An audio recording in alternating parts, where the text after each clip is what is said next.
Before we start, make sure you subscribe and like this video. I bid on abandoned storage lots. Last week I found something horrifying. Bidding on abandoned storage lots is a lot more glamorous on television than it is in the flesh.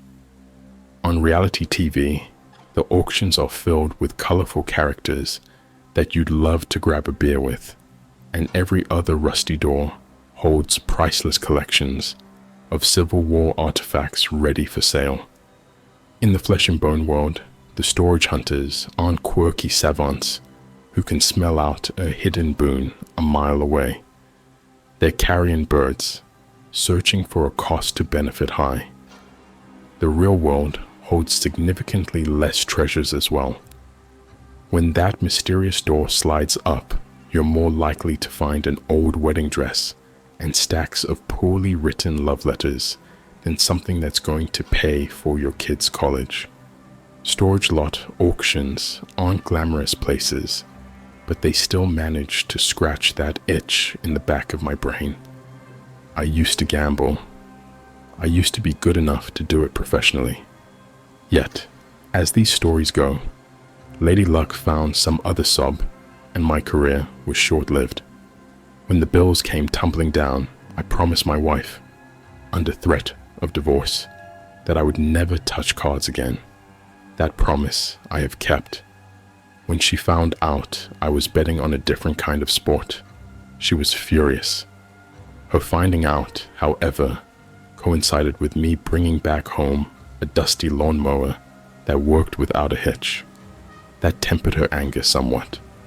When I returned, a month later, with a vintage Lego collection that fetched a nice enough price to warrant a vacation, her displeasure diluted into compromise. We made rules. I had a $300 budget for my hobby, and at the end of each month, I would have to walk her through what I found and how much it fetched. It felt emasculating to run everything by my wife, but she knows better than anyone that I need rules to not slide off to a dark place. For months, our rules have kept me from selling out our future again. For months, I have obeyed and kept on the straight and narrow and stifled my inner demons to keep my marriage afloat. Yet, old habits die hard. At my latest auction, I let myself get drunk off of the high of the chase. I broke our rules and have grown to deeply regret it. The start of the evening was far from interesting. In fact, it might have possibly been the most unimpressive showing I have seen at all my auctions. From the 10 or so lots that were shown, each had the makings of sentimental heaps rather than collector's items. I bid once or twice, but I never pressed my claim. My gut kept telling me that there might be something more worthwhile waiting for me deeper into the storage facility. In a way, in a very misguided way, my instincts were correct. The additional locks caught my attention. Along with the usual storage chain, there were 2 other heaps of metal attached to the door of the storage lot. The auctioneer informed us that the facility didn't have the keys to the other 2 locks, but that a bolt cutter would be provided free of charge to the highest bidder. The 2 extra locks piqued my interest, yet it was the man in the drab suit that cemented my need to own whatever was hidden in the storage lot. Heavy, rushed footsteps preceded him.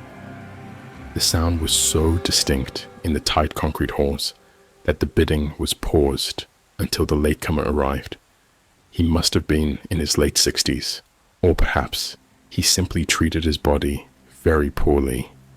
Both his gray pants and plaid jacket were a couple sizes too big for him, and he spoke in a thick Eastern European accent. It was obvious that the man wasn't from around here. It was also obvious he was not interested in bidding. As if the rest of the storage hunters were invisible, the man approached the auctioneer and spoke to him in raspy, quiet words. The auctioneer was wholly uninterested in whatever the old man had to say, but his temper calmed when the old man produced 2 keys that fit the locks. The storage space was his, he announced in broken English. There would be no auction. The auctioneer's face quickly hardened. The old man did, in fact, have the keys to the 2 additional locks, yet the facility locks were still left without a key. Without any proof of ownership, the auction would continue as planned.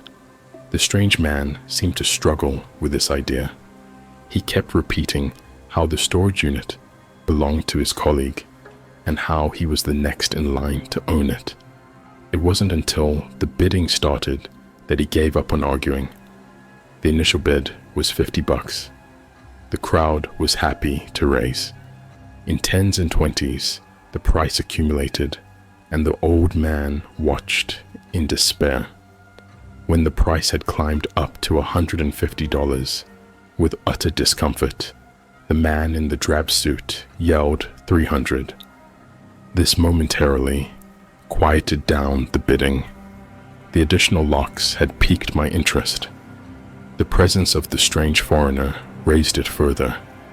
It wasn't until I heard the desperation in his voice that accompanied the $300 bid that I truly had skin in the game, though.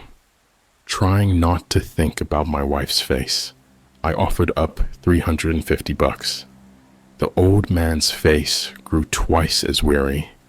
Instead of offering up another bid, he started to argue with the auctioneer in panicked whispers. The auctioneer was deaf to his pleas. All he wanted to hear was a $400 bid.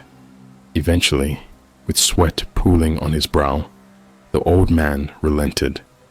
He bid $400. I immediately bid $450. The old man didn't bother negotiating with the auctioneer anymore. Now, he was speaking directly to me. He insisted that he was the rightful owner of the storage space. It belonged to a research partner of his from many years ago. That's why he had the keys to the 2 additional locks. He demanded that I stop bidding and leave him to take what is rightfully his. The old man smelled overwhelmingly of sweat and cheap cologne. His breath was of coffee and cigarettes and the slightest hint of sickness. It wasn't pleasant to hear him beg, but I was far too interested in what was hiding behind those metal doors. In broken English, the man tried to change my mind. He couldn't. When that fact dawned upon him, he produced a bushel of crumpled bills out of his pocket. He counted them with shaking, spotted hands. He offered $640 for the unit. When our eyes met, I could sense the slightest bit of relief in his face. He thought he had outbid me. He thought the storage unit was his already. He thought wrong. I offered up $650.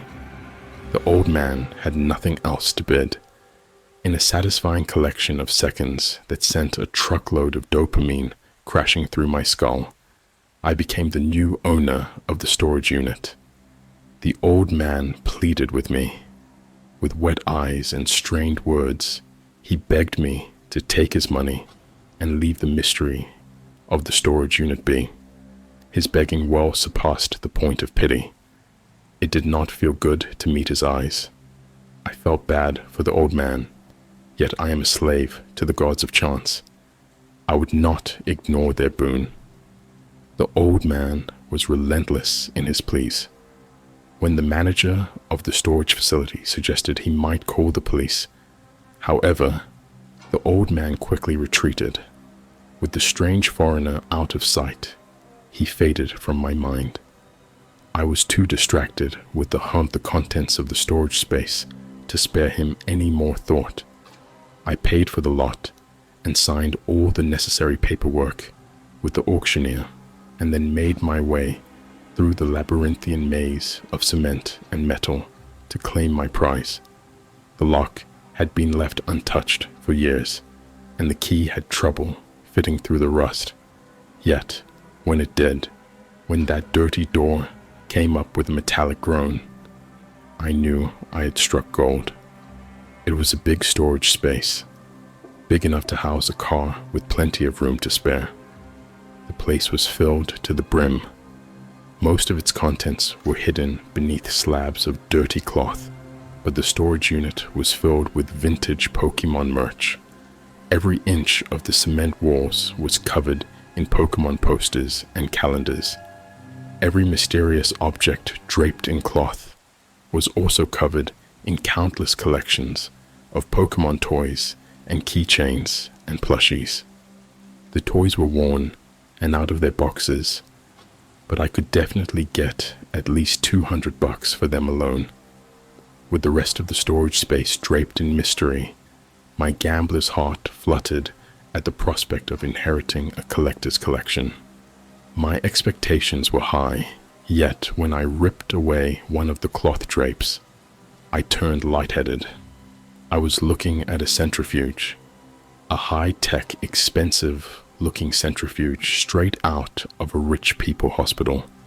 A quick Google nearly dropped me to the ground. The thing was worth at least $1,000. My investment had definitely paid off. There was nothing that I wanted to do more than to rip down all the coverings and revel in my good fortune all at once. Yet the rush from the centrifuge was strong enough. I elected to take the lab tech home and pace out my dopamine rush from my earnings over the next couple of days. Though I regret to admit it, a plan hatched in my head. I was going to take the centrifuge back home and sing praises of my good luck to my wife. She would surely be happy about my return on investment, but there was no need for her to know about the rest of the storage unit. The fates had shown me good fortune.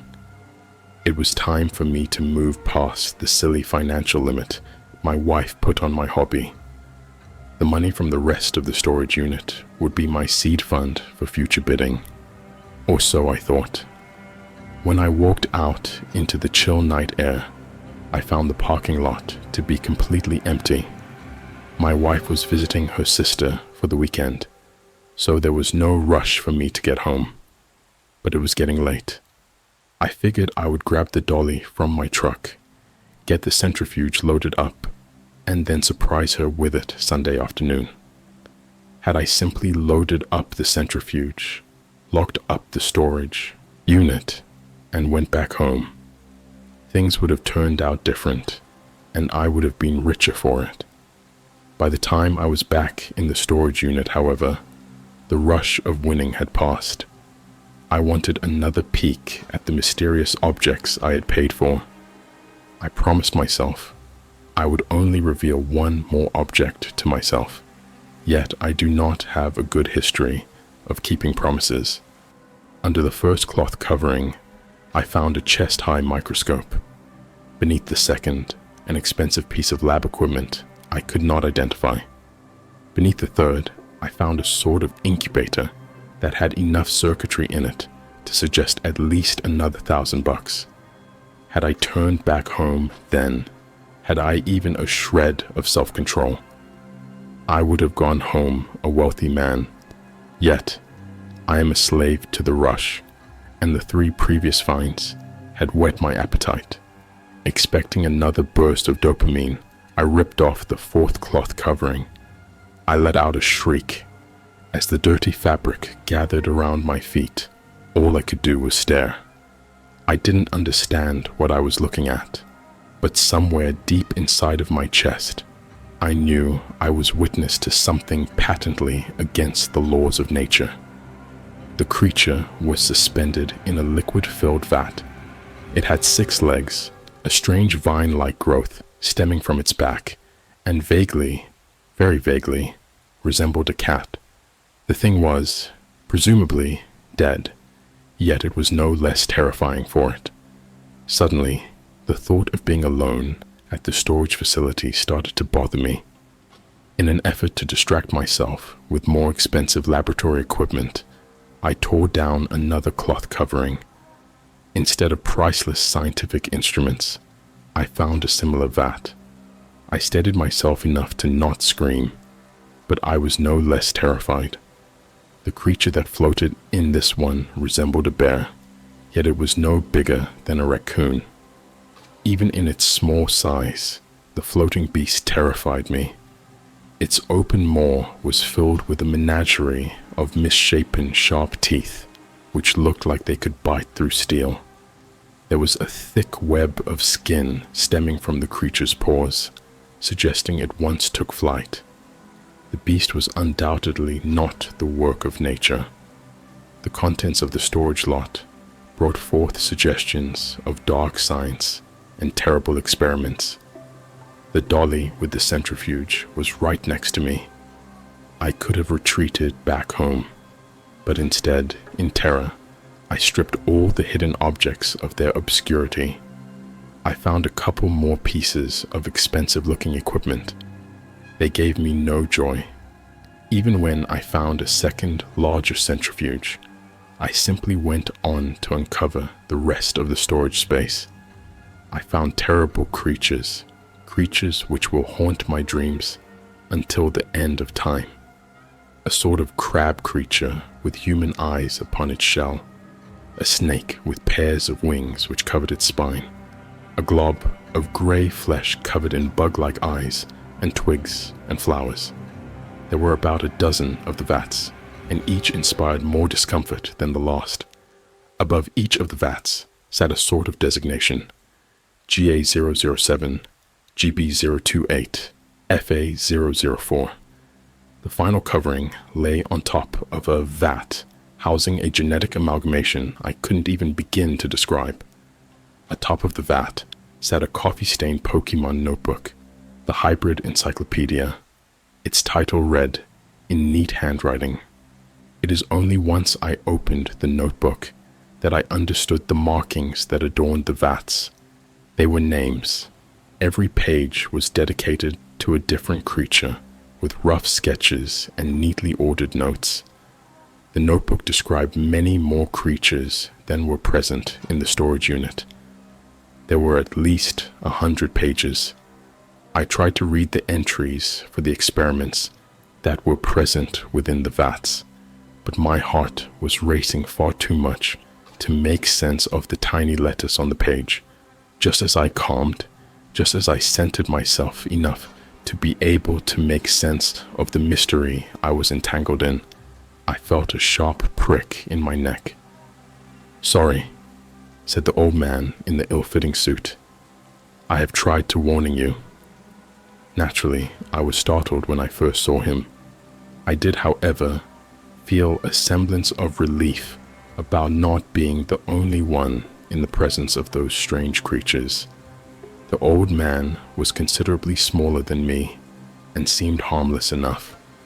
I thought myself lucky to be in the presence of a man who knew more about these hybrids.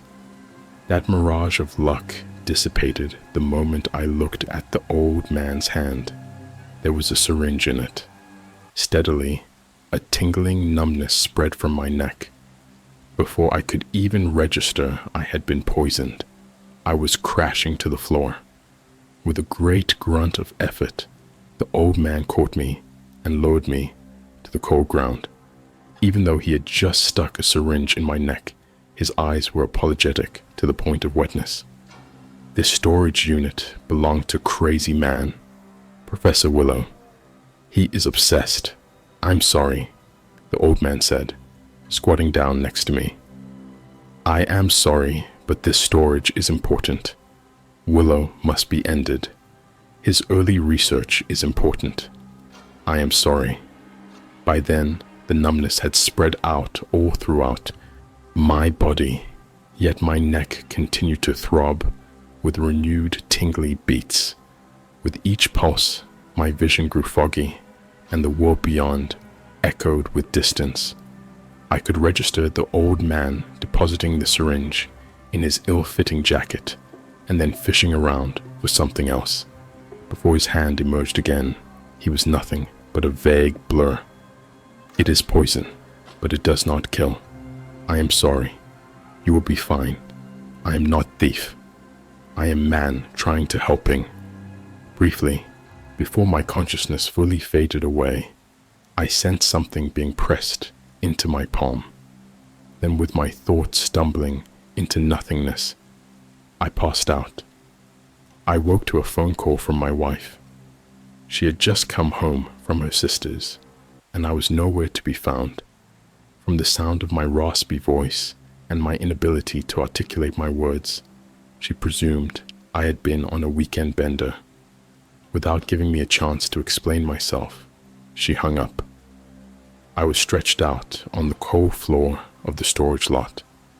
My cheeks were covered in drool, and I was next to what I presumed to be a pool of vomit. The fact that I was alive and able to feel my limbs provided a flicker of relief, but the flame was quickly snuffed out. The storage lot was empty. There were still vintage Pokemon posters and calendars over the walls, and none of the toys seemed to have been moved. Yet all the expensive equipment I had celebrated so heartily was gone. The terrible monstrosities encased in vats were gone as well, but I did not mourn those. On the mornings when you wake up far from your bed, covered in drool, it's usually the money that you mourn. I decided I would not tell my wife how I had spent my weekend. When I came home, we argued, and I let her believe that I had simply spent the weekend boozing. I did, however, insist that I didn't play any cards or gamble in any other fashion. She, after some convincing, believed me. I didn't want to tell my wife about the maddening hybrids. Partially, I did this because she wouldn't believe me. By the time I was back home, I was already working on trying to convince myself that it was all a fabulation anyway. The other reason why I didn't tell my wife, however, was that I didn't want to get into trouble. I did break our budget rule during the auction, and I knew that was a bigger sin than a weekend of boozing. It's not like she would ever find out anyway. The things which the old man told me as I succumbed to whatever paralytic poison he injected me with, I do not understand, and I do not care to explore. In one thing, however, he was honest. The old man was not a thief. When I woke on the floor of the storage lot, I found a crumpled stack of bills in my hand. $640 to be exact. With the toys and posters, I could definitely cover more than the $10 I invested. Though I have witnessed unspeakable crimes against nature, and though I am still recovering from the unknown poison, my finances were still in the black.